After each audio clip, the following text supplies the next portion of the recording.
Welcome back. So back pain is an issue that plagues us all at some point, and somehow it's much easier to accidentally create the pain than it is to treat it, unfortunately. So joining us this morning with tips and tricks is Dr. Danielson with Precision Spine Care. Good morning. Hi, how y'all doing? Great. Very well. How are you? I'm so happy to be here. Oh, we're happy to have you. We missed you last week. Yeah. I know, it was tough.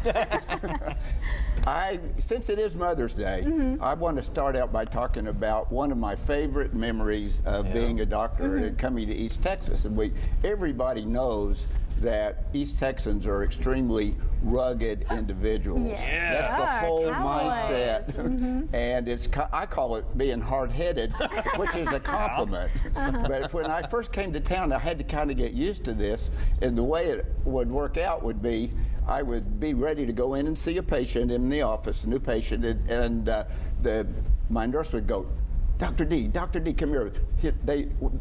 Her sons want to talk to you before you go in. And I go, okay. Yeah. So I go talk to them, and they go, Doc, we have to tell you about our mommy. She hates to go to the doctor. And it didn't take me long before I got to the point where I'd go, you know what? My favorite patients are patients who hate to go to the doctor. So it's all about rugged individualism. And right now, the problem we've got is taking back that rugged individualism, which means taking control and being our own doctor.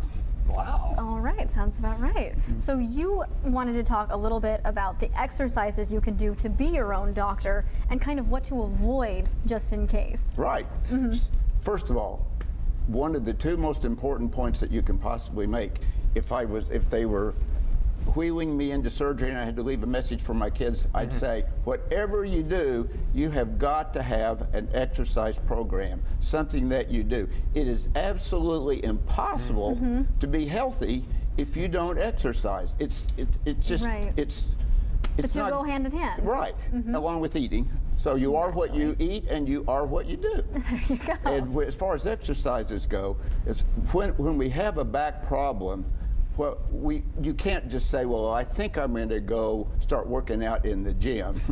But the main concept of what's good exercise is that things that do build up your back, and that means core exercises, and there's a lot of ways to do it. If you've ever seen, like on TV, when you watched introduce the football players before the game, they've all got a neck around about the size of a fire hydrant. Well, that's what they're doing. They're building up their muscles.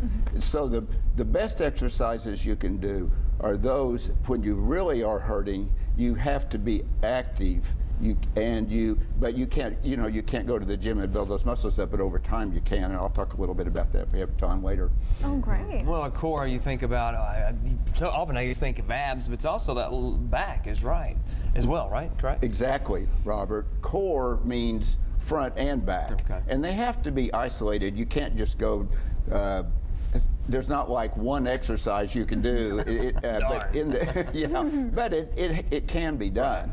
And the worst things you can do, first of all, the worst thing you can do is no exercise. In the old days, we used to go, well, you need to go to bed. We'd put people in the hospital for a week or two. Wow. And are you feeling okay? Right. But that is proven that if you have 2 days of bed rest, then your body is going into a very unhealthy state. And the other thing that people think, oh, gee, this is a great idea. This is bad idea number one, and that is jogging, because jogging puts all that puts that pound on your knees, your hips, and so we're not going to be jogging. Right. All right. Well, unfortunately, that's all the time we have. Great. I know. Thank so you. Avoid running and jogging, but stay active. Got Couldn't it. be better. All right. Thank you so much for joining us. Thank you. Thank you. Coming up next here on Fox.